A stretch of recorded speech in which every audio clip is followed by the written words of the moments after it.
Je m'appelle Clément Gaillère et je pars pour une expédition de 3 mois en Laponie. J'ai toujours été fasciné par les chiens, par le monde du Grand Nord, etc.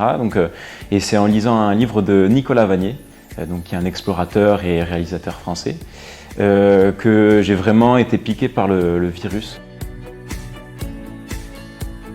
Alors je vais partir du milieu de la Suède, à côté de la ville de Sundsvall. Donc c'est le sud de la Laponie. Et après je vais arriver tout au nord de la Norvège, au cap Nordkinn, qui est le point le plus au nord d'Europe. Donc j'ai traversé ces 3 pays en 3 mois, en solitaire avec mes chiens.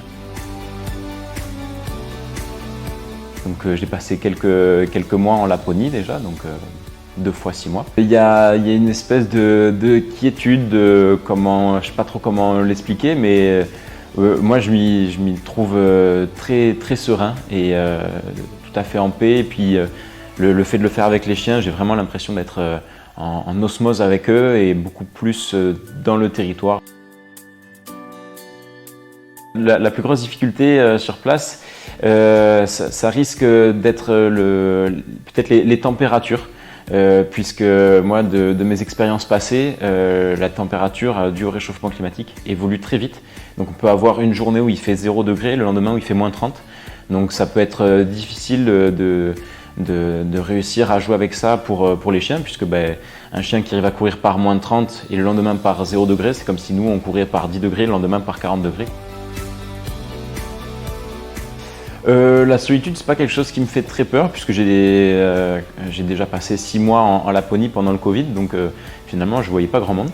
Voilà, et puis surtout là j'ai quand même prévu de rencontrer du monde. Le fait d'être seul, c'est la porte ouverte à pouvoir rencontrer des gens, sachant qu'il y a beaucoup de gens qui pratiquent le ski de fond, la motoneige, que je vais aussi m'arrêter dans des chenils.